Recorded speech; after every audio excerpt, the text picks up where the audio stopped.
Hi, Crime Junkies. I'm your host, Ashley Flowers. And I'm Britt. And the story I have for you today is one of the ones that will leave you furious because there should be a conclusion. Police think that they know who did it, but because of a technicality, prosecutors won't prosecute. So two families are left wondering what to do when the people in charge throw their hands up and say there's nothing they can do. And be sure to listen all the way to the end because the cracks in the system have left a predator out there walking free among us. This is the story of Kayla Williams and Heather Higgins.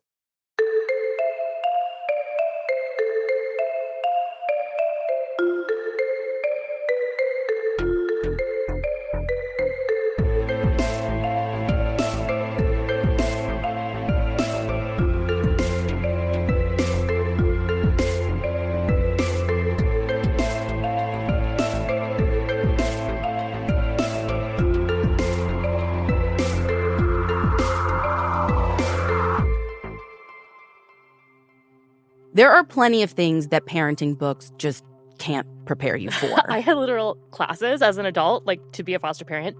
Nothing actually ever truly prepares you. 100%. And I guarantee you, what's not in the book is how to talk to your 12-year-old after they discover human remains in the woods. Oh.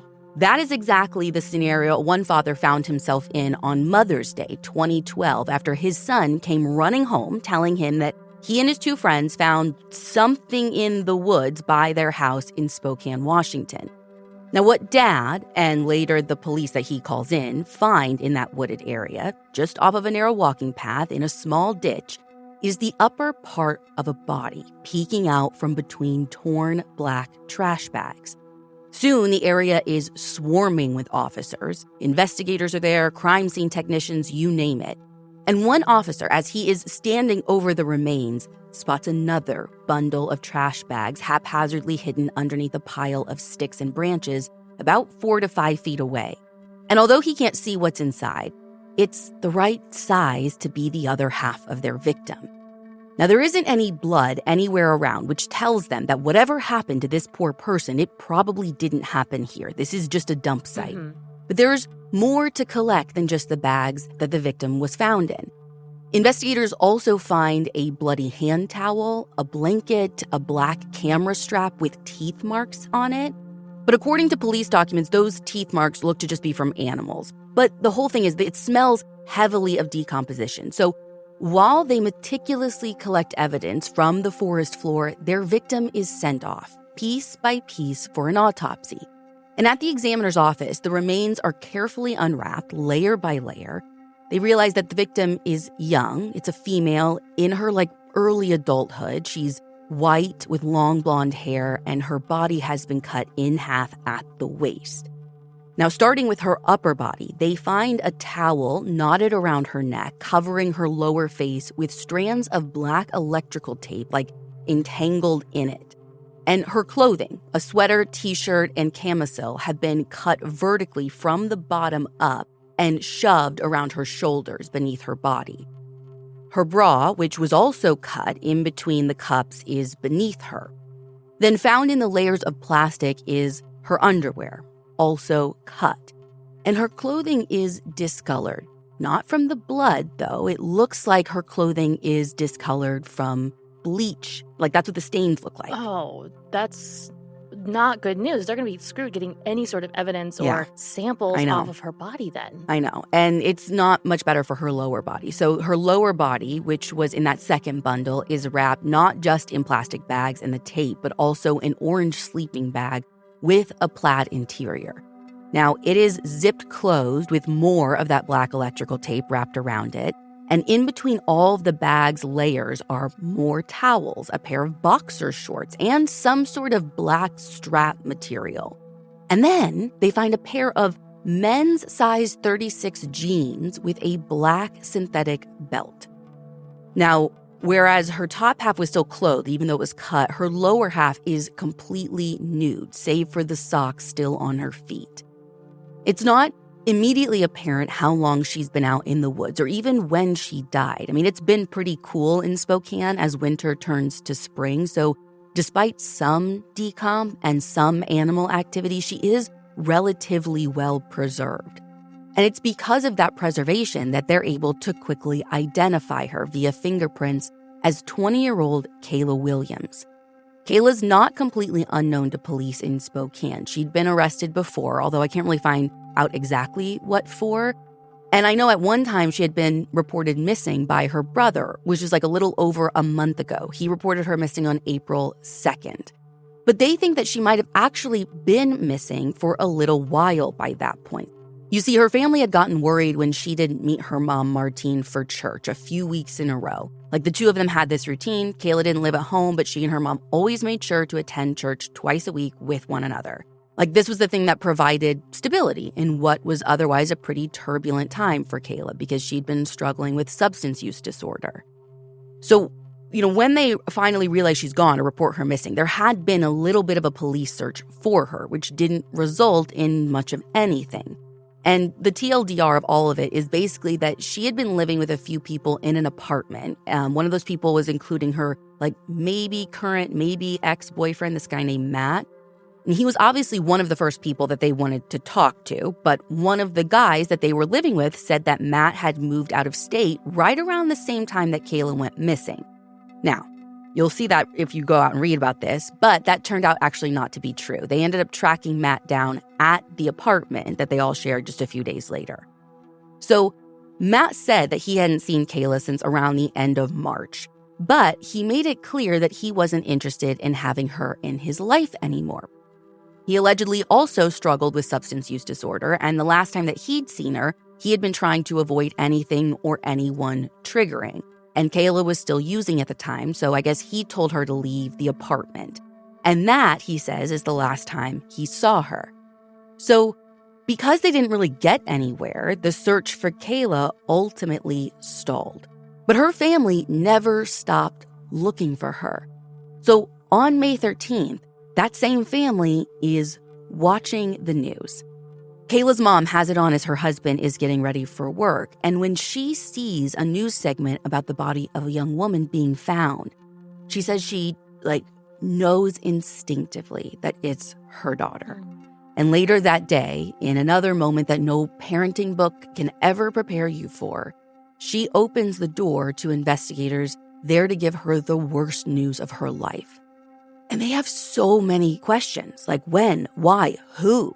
I mean, it's something Martine can't stop thinking about as they're finishing her daughter's autopsy.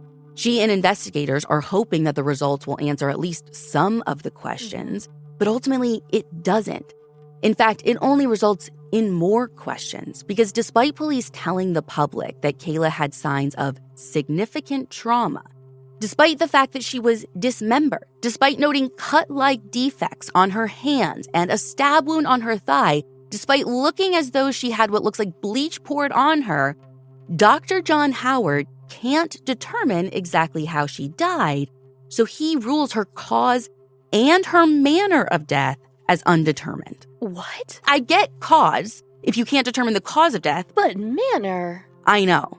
Okay, my mind is reeling, but does he at least determine if it's actually bleach on her? So as far as the bleach, so not early on, according to the documents we have. I know testing does happen later. Okay.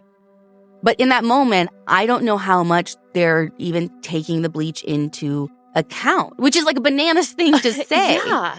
And basically, at first, I guess this guy is like, well, she might have overdosed. And maybe someone she was with might have disposed of her body. Which is still a crime, by the way. It is. Not a homicide, though. And also not even, something worth picking apart in my mind because, hi, you can test for drugs. Yeah. So, let's just do that. Let's stop guessing. So fast forward to when the tox screen comes back. It shows that while she did have meth in her system, there wasn't nearly enough to have killed her.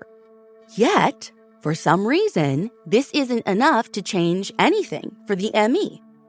Okay, no overdose, but he still doesn't know the cause. So he doesn't think he can rule on manner, which I have seen trip up so many cases. A lot of times it becomes this finger pointing game where investigators will kind of wash their hands of it. They're like, well, if there's no crime, we can't investigate. Right.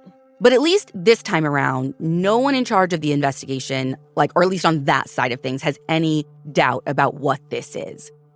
According to an episode of the show Still a Mystery titled Depths of Depravity, to them, this is a homicide. Yeah. And thankfully, at the autopsy, swabs were taken, as well as fingernail clippings. So they asked for those to be sent off for DNA testing, along with all those other items from the scene. And while they wait for results, the investigation keeps moving forward, albeit slowly. They did some initial canvassing around where Kayla's body was found. I don't know what you were picturing initially, but this wooded area isn't remote. We're talking about a pretty residential area. So there were some initial hopes that maybe someone witnessed a person disposing of 2 large trash bags. But unfortunately, whoever brought Kayla there got lucky. The only thing they took away from their door knocking was the knowledge that this is a pretty quiet spot with the occasional disturbance from teenagers partying in the area. Although, for the last couple of months, the usual gaggle of teens haven't been coming around.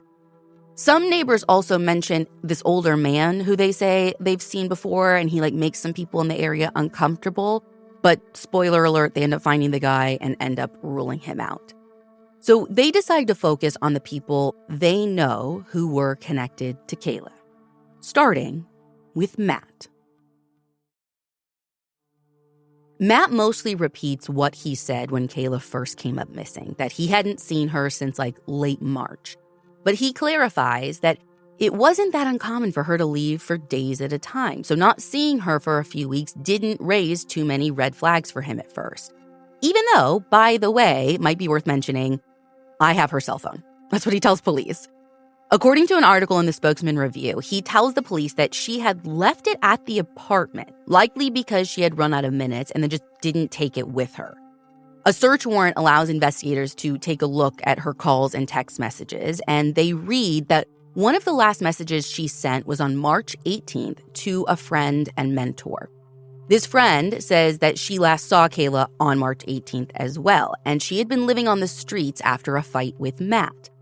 The friend told police that Kayla hadn't been doing well, but she was going to try to patch things up with Matt. And did she? Well, that's unclear because I don't know the exact date Matt last saw her. He just says late March, and we tried to talk to him for this episode, but all of our attempts to reach out to him have been unsuccessful. And was her phone really out of minutes or disconnected or whatever? Oh, girl, I wish I had more details around her phone. I just don't have anything. Nothing beyond the information I just gave you has been reported. And anyone we spoke to for this episode couldn't tell us if there was anything else of interest on the phone, if they looked, if they did a full forensic sweep. I got nothing. Mm-hmm. Where we do find something of interest is in all those results that come back from the lab. Now, not everything they sent in for testing resulted in something usable. None of the swabs gave them anything that they could work with at the time. The boxer shorts found at the scene, however, are a different story. They come back with a full DNA profile that is a match to a 42-year-old man named Robert Davis. And Robert is a bad dude. He has a string of past convictions and allegations behind him, including a really violent sexual assault from 2007. Apparently, that April 2007, he had gone into the apartment of a woman named Dawn, and she reported that he choked her into unconsciousness and sexually assaulted her. According to Thomas Klaus's reporting for the Spokesman Review, she survived, and a sexual assault kit proved his DNA was all over her. But for some reason, he was never officially charged with anything. How is that even possible? I don't know, because some of the reporting on this is conflicting. I've seen some reports saying that Dawn didn't want to push forward, and then I've seen others where the investigators and the prosecutors just dropped the ball. Okay, but now they've got his full DNA profile on these boxers in Kayla's case. Yeah, and not just the boxers. So here's the other thing. They found 2 major DNA profiles under Kayla's nails, too. And a direct comparison proves that one of those is this Robert guy's. Okay, but then who's the other? Well, the other profile belongs to Matt, which might not be all that surprising. I mean, remember, she'd been talking about patching things up with him to her friend. We know they have a relationship, or had, and we still don't know when she died. So if it was right after she saw him, that might explain it. I mean, having Robert's DNA under her nails and his boxers and knowing his history, like they're much more interested in him. Even more so when a bunch more from the scene gets tested, and it all keeps coming back as a match to him. The black electrical tape around her neck, those jeans, that camera strap found near her body, it all has his DNA on it. Now, I do need to mention that there is one other profile found on the fly of the boxers. That profile does get matched to a guy named David. But as far as I can see, his DNA isn't anywhere else on her body or the other pieces of evidence. And based on the police docs that we have access to and the interviews that our team conducted for this case, it seems like he's never been considered a person of interest in Kayla's death. He's just like a blip in the DNA evidence. Yeah, it is all about Robert Davis. So on July 25th, this is more than 2 months after Kayla's body was found, they track him down and speak with him. Robert explains that he does know Kayla, but not very closely. He says that he only knows her through Matt. He would purchase drugs from Matt, and the few times that he did so, Kayla was there too. But that was it. He says they never hung out, they never had sex. Although he does admit that he probably wouldn't tell police if they had had sex. So Cool. I mean, it's honest, but here's where it gets weird. If investigators confronted him about his DNA being freaking everywhere, it is not in the documentation I've seen. And so he's not arrested. What? And this is where we get our hiccup that comes back to bite us, even though they have investigated. And even though they have linked all this stuff in and around the bags with her dismembered body to a very bad guy known for very bad stuff, it's not a homicide yet. Technically, there isn't a murder, right? Which makes no sense to me. We can put you with her before she died. When you're saying you weren't, we got you. Yeah. But apparently it's not enough for them. Though they aren't totally walking away either. At one point, I guess they go talk with Robert's mother, Raynell. He had lived with her off and on. But according to a timeline published by the Spokesman Review, she claims she doesn't know anything either. So, I think they're at least trying to dig and, build something. But they don't get anywhere, at first. But it was worth going to talk to her because a few days later, on August 1st, she contacts police, out of the blue. And she says, listen, I don't know anything about Kayla's murder. But a couple of years ago, my son came home and he confessed to disposing of a different body. So maybe I should tell you about that. Yeah. You think? She says that 2 years ago, which would have been in 2010, Robert came home acting really anxious. And eventually he told his mom that these two guys had killed a woman named Heather Higgins and forced him to help dispose of her body. So he put her body in a sleeping bag and dumped her down a steep hill somewhere north of Spokane. And a sleeping bag feels like a really important detail That's here. what Kayla's found in too, right? Her lower half. Now, Raynell tells police that she didn't come forward then because she, frankly, just didn't believe him at the time. Because of his substance abuse, she didn't trust a lot of what he said, and she kind of just chalked it up to him being worked up over nothing. But the thing is, 39-year-old Heather Higgins really did go missing back in 2010, and she still hadn't been found by the time they're talking to this woman. By this point, the news that parts of Kayla's body had been placed in a sleeping bag wasn't known to the public either. Oh. And investigators don't think it's a coincidence. Yeah. And that's not the only similarity between Heather and Kayla either. The investigation into Heather's disappearance was just as lackluster as the police search for Kayla had been, if not more so. Just like Kayla's mom had realized something was wrong, it was Heather's mom, Jackie, who first sounded the alarm. Heather was also going through some turbulence in life when she vanished. She'd recently been hospitalized and returned home to find that the money that she was going to use to get a new apartment had been stolen. So she had been working on getting a loan when she just vanished, into thin air. And when her mom realized that she hadn't heard from Heather in a few days, she went over to find her cats alone in the apartment. So on September 27th, 2010, Jackie reported her daughter missing. But the response made her feel like police just didn't care. According to her mom, they looked at her recent hospitalization for bipolar disorder and a previous DWI that she'd gotten and basically said that Heather could just leave if she wanted to. And in a public statement about her disappearance, one detective said that she was an alcoholic, which just, by the way, wasn't even true, at least according to her mom. And this is this little stuff that bothers me. Instead of using her nice college ID photo, which was recent because she was currently in school for journalism, the photo that police decided to use for her missing persons flyer was a mugshot from a prior arrest. Which pretty much tells you everything you need to know about how the police viewed her, as the person that they were looking for. Exactly. I mean, it all made Jackie feel like police were saying that her daughter wasn't worth finding. Yeah. So she started looking for Heather herself. And Jackie spent years doing what police should have, even putting her and her loved ones in dangerous situations to try and track her daughter down, a daughter that she believed was still alive. But almost from the beginning, according to her mom, police didn't actually share that belief. In fact, they were confident early on that she'd been killed, possibly by Robert Davis, whose name came up early on. The thing is, they didn't share any of that with Jackie. They kind of allowed her to go on believing that Heather might just come home. They let her believe this for years. Wait, how early on are we talking here? Within a few months, possibly even the first few weeks. So you see, they learned that the day she went missing, the loan that Heather had been trying to get fell through. So she decided to go into town and pawn some rings. Now, she couldn't drive at that moment, so she went across the street to her neighbor Dawn's apartment to see if she knew of anyone who could give her a ride.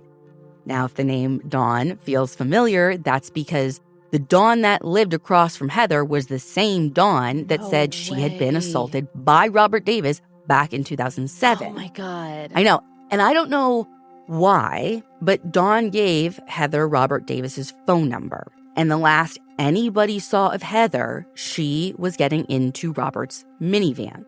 Now, I don't know why Dawn still had Robert's number after what he did to her or why she felt okay giving it, that contact info to someone else. Mm-hmm. But Dawn has since passed away, so we couldn't ask her. And no one our team talked to could explain it. It sounds like the nature of their relationship was complicated, obviously. That's probably a massive understatement. But regardless, when Robert was eventually interviewed by police, he admitted to giving Heather a ride that day, but he claimed that she got angry with him, so he left her on the side of the road in town. The end. So, okay, I'm kind of getting a little twisted on this. In this time when they find this stuff out about Robert being with Heather, are they still holding the position with her mom that she just walked off on her own? Yeah, this is what's so weird. So this is early on, but they don't give Jackie any updates about this. So, I think they probably told her early on that they thought she was a runaway. Jackie is, on her own to do her own thing. They learn this stuff about Robert Davis, but they don't tell her mom this. Or that they've, if their thinking has changed, they don't tell her. They just let her keep on believing that her daughter might still be out there. And it's not like they aren't in contact with her. Oh. She told our team that she called investigators every single day because she was investigating on her own. So they could have told her, countless number of times that they didn't believe Heather was still out there, but for some unknown reason, they didn't. Now, by the time they got around to talk to Robert, it was months after Heather went missing, and by then, he'd conveniently sold his minivan and had it straight up crushed. Oh, so not just sold it to someone There's no getting in that minivan. Got it.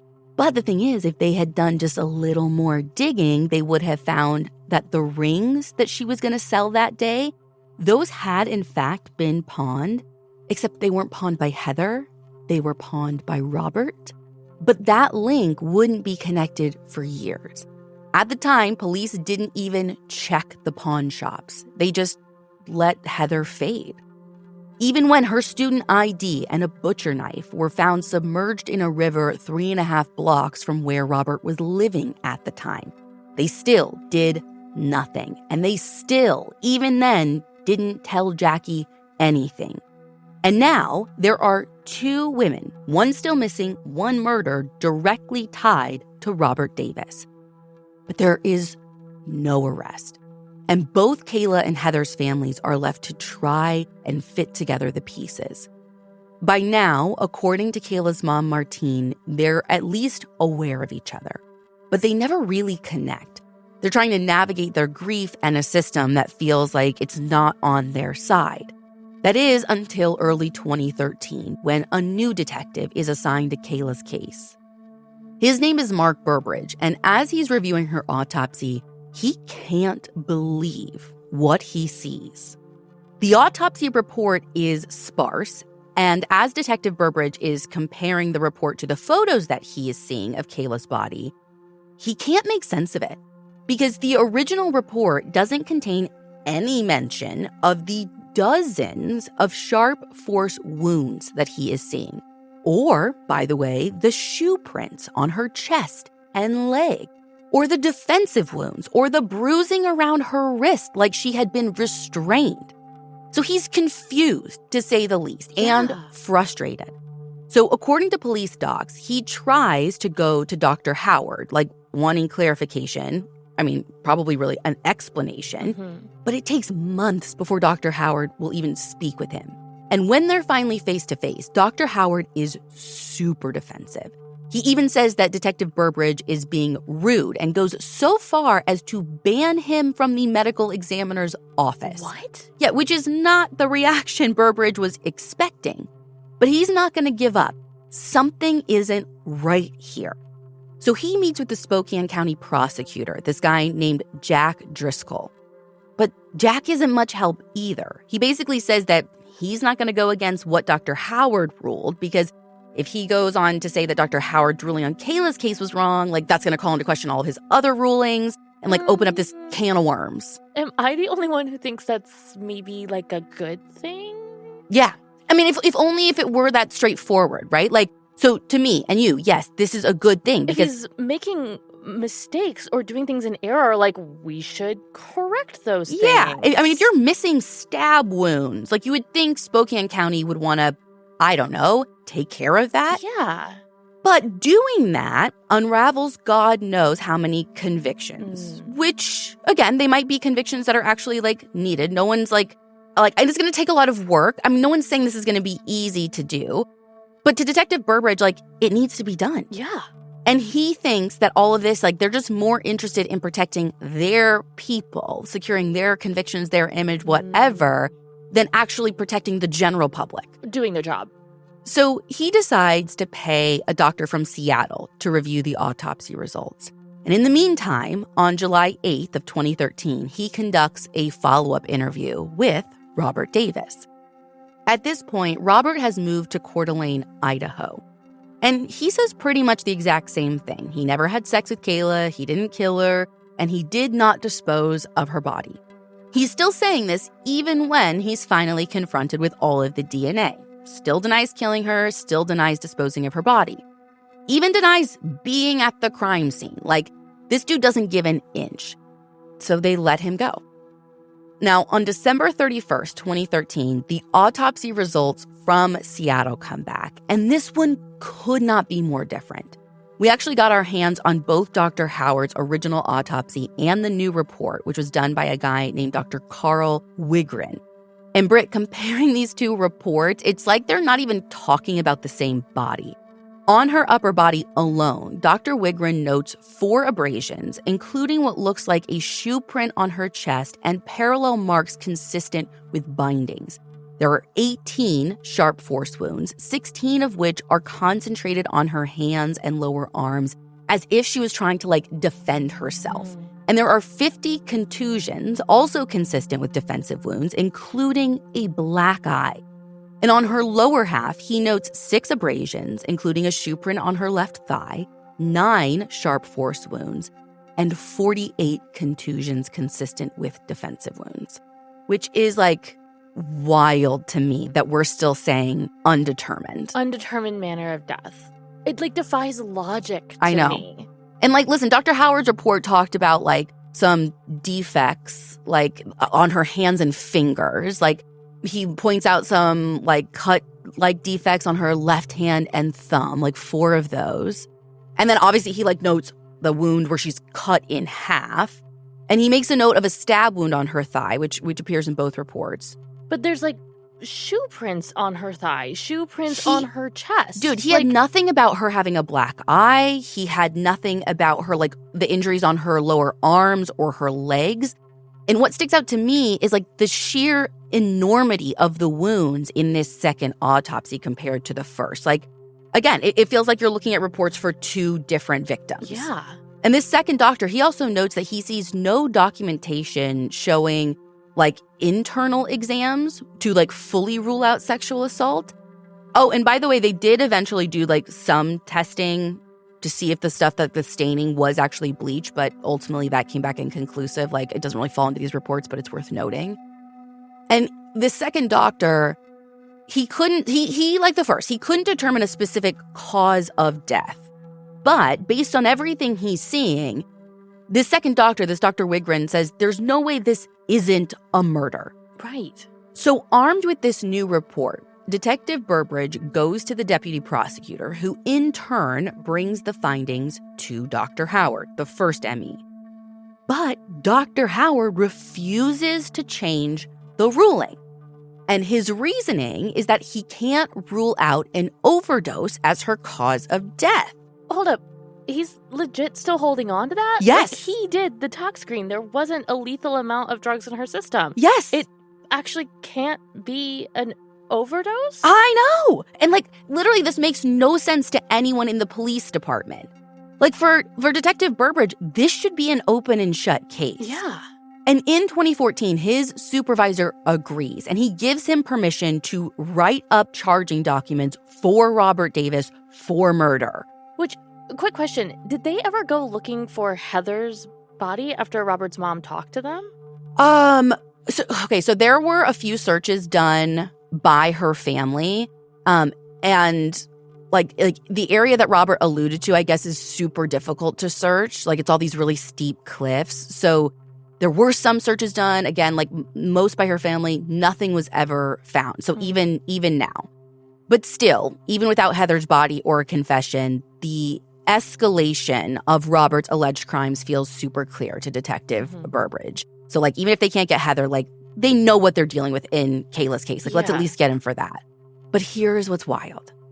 Still, with everything they have, and no matter how clear it feels to the detectives, to the people in the police department, you, me, our listeners, prosecutors refuse to press charges.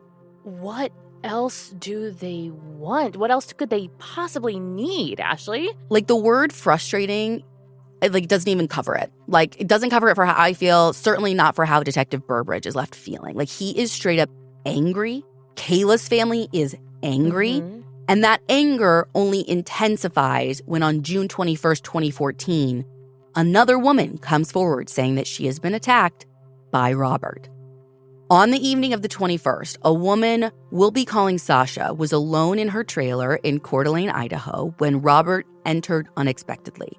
Now, she knew who he was. He had been hanging out with a friend of hers. But him showing up unannounced without her friend was strange. Sasha said Robert proceeded to attack her, choking her until she passed out several times. And each time she woke up, Robert was sexually assaulting her. And in her gut, she knew that Robert was going to kill her if no one stopped him. Now, thankfully, true hero of the story, her dog was there with her, and this dog began attacking Robert, which is what Sasha believes made him stop.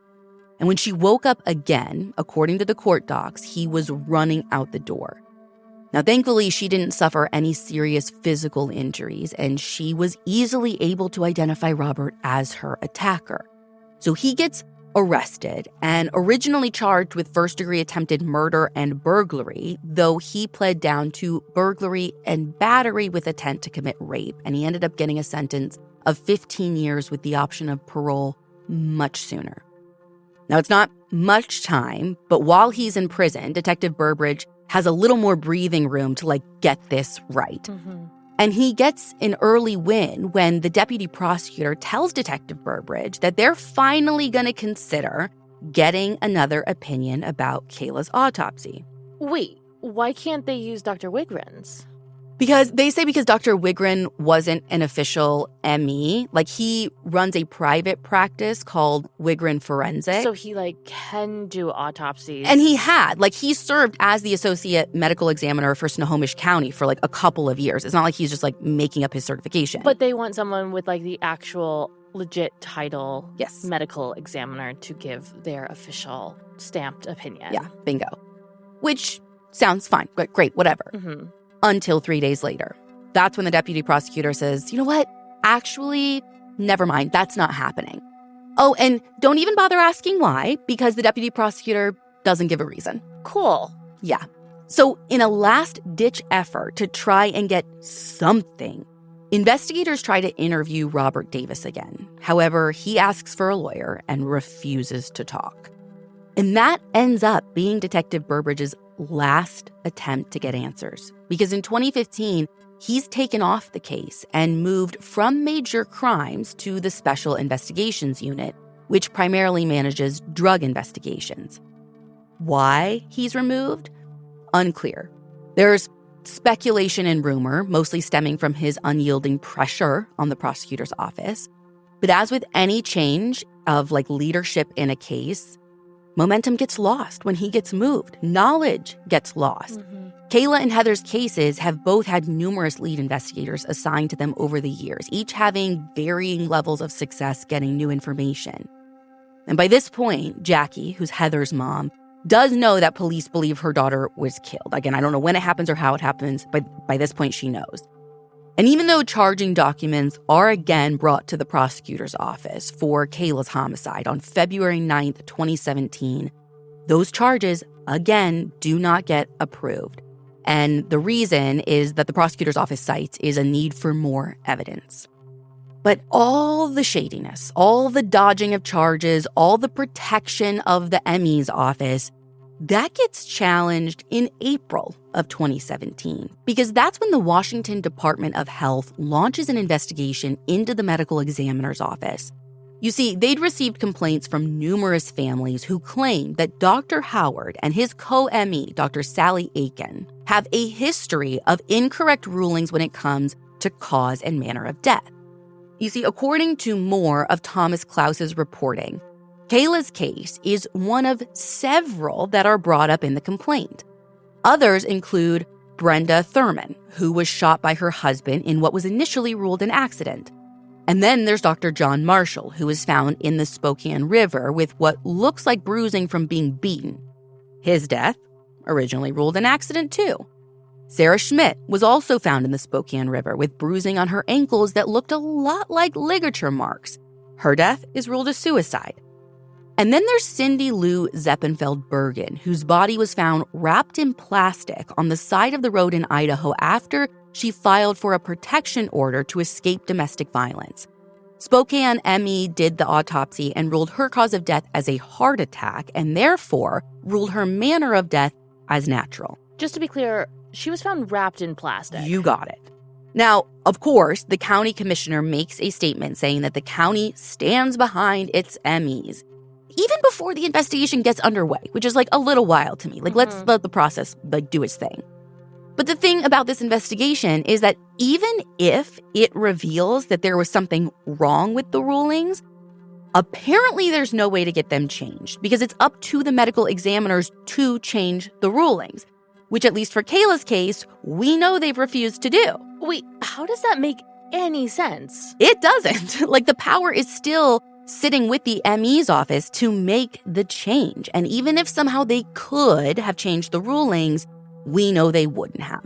Because by the end of the investigation in 2017, the Department of Health ultimately finds that Drs. Howard and Aiken, quote, met the standard of care, which if you ask me, is a pretty low standard. And it is a slap in the face on top of every other gut punch that these families have experienced. But Kayla's family's fight and Heather's family's fight, it isn't over yet. Because come 2019, Robert Davis is up for parole, and they're ready to do everything in their power to make sure he stays in prison. Kayla's mom and one of her brothers go to the hearing, Jackie, Heather's mom, can't go because she's sick, but she told us that she is so glad both her family and Kayla's family were ready to fight his release. Because according to Jackie, the parole board in Idaho wasn't even aware of Kayla or Heather's cases until their families made them aware. Now, how they didn't know this is beyond me. I don't know if it's because he wasn't convicted of it, but once the board finds out, the board asked Robert about Kayla, like in his review. Yeah. And according to Martine, Robert got mad when they asked. She told our team that his face got bright red. Veins were popping out of his neck. He swore up and down that he didn't know who she was, which, by the way, is a brand new story. Yeah, because he admitted to knowing her back in 2012. Right. Ultimately, he gets denied parole, which is a huge win. And Jackie told us that a woman on the parole board promises her and Kayla's family that they will be notified next time he's up for parole, which they're all for, right? They're going to fight this. They want to keep him in prison for as long as possible to keep him off the streets and to give investigators more time to build their cases, and hopefully they can get him once and for all. If they're working the cases, that is. Right. Because the families don't know. By this point, the investigations into both cases have changed hands so many times, it's difficult for them to keep track of who's in charge and what they're doing. Still, though, this was one of the first wins they've had in a long time. And then another one comes in 2021 when both Dr. Howard and Dr. Aiken retire. So a new medical examiner, Dr. Veena Singh, is appointed. And she begins revisiting several of the previous Emmys' rulings, including Kayla's.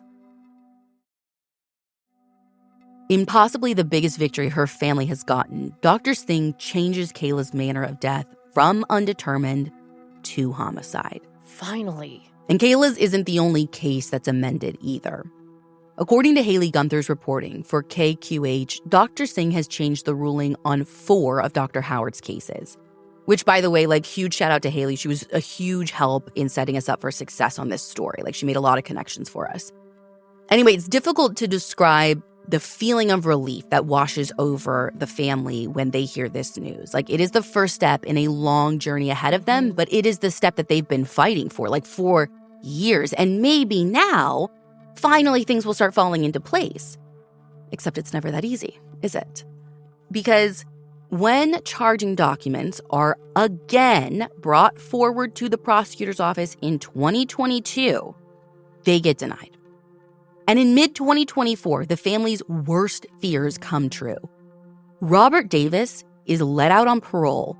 By the way, they got no warning about that. No chance to stand before the parole board and fight to keep him off the streets. Right. Since 2024, their cases have again been reassigned as the most recent investigator retired. And both families continue to try and fight for justice, although the fight is getting harder the longer it goes on. Heather's mom, Jackie, described living with the pain and the unknowns as a life sentence. Instead of the person responsible for her daughter's disappearance serving time, she feels like she is. And Kayla's family worries that they'll never get to see the day when justice is served for everyone who might be involved with Kayla's murder. Kayla's mom, Martine, believes Robert was one of the ones responsible, but she can't help but wonder if someone closer to Kayla may have known what happened and maybe won't come forward for some reason. It's a question that has haunted her for years.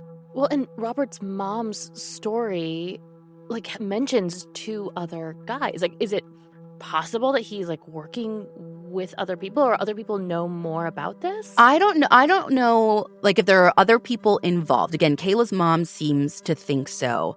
I think the way that police view, at least what I picked up, is they think that he did something to Heather. I don't think they think he was just there when a body was disposed of. Right. That doesn't mean that no one else was involved, but they just think he's far more culpable than just being a bystander.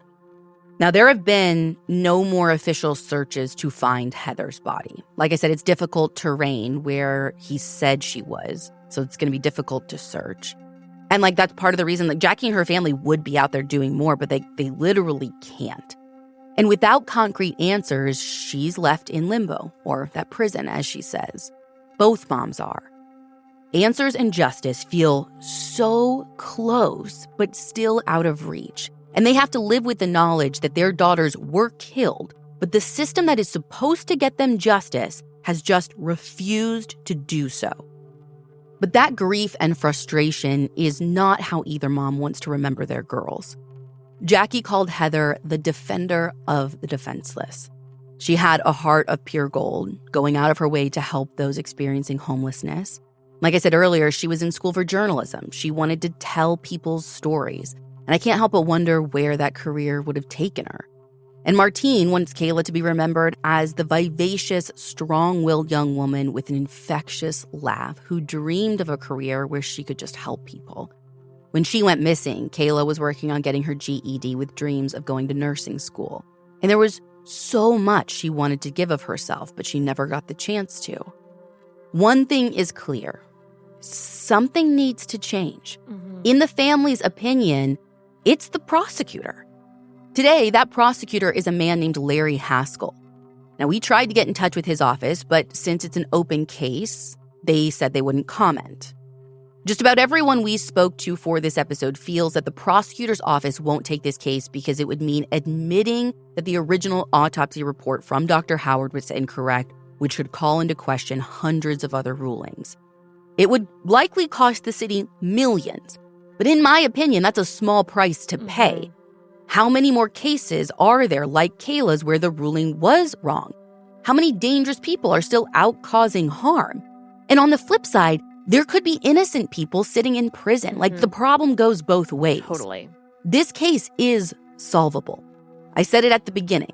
And enough time has passed that maybe people who didn't feel like they could come forward in 2010 or 2012 might feel safe to do so today. So we're going to have contact information for the Spokane PD in our show notes if anyone out there knows something about the disappearance of Heather Higgins or the murder of Kayla Williams. And here is my warning to everyone. Robert Davis is still out there. He is living in Iowa while he's on parole with an ankle monitor, according to Kayla's family. An ankle monitor that they say they had to ask for, by the way. They live in fear that he will strike again, and they pray that the right person will do the right thing to get him off the streets. But in the meantime, Crime Junkies, this is where you come in. Kayla and Heather's families have been fighting for over a decade for justice. They've lost trust in the people that are supposed to fight for them. So if you want to join in on that fight, my recommendation is to contact the Washington State Attorney General and ask for a review of Kayla and Heather's cases. Nick Brown in his office oversees all of the prosecutors in the state of Washington. And if there is one person who can get things moving in the right direction, it would be him. So we're going to have that contact information in the show notes as well.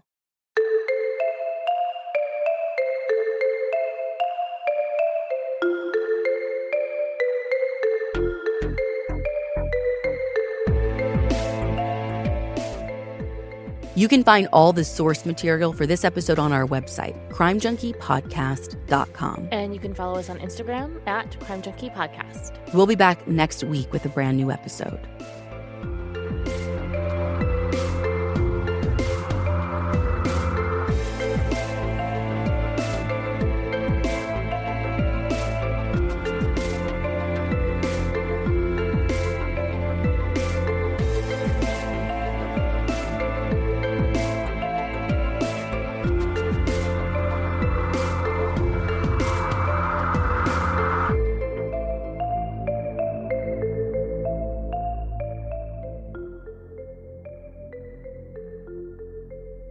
Crime Junkie is an Audio Chuck production. So, what do you think, Chuck? Do you approve?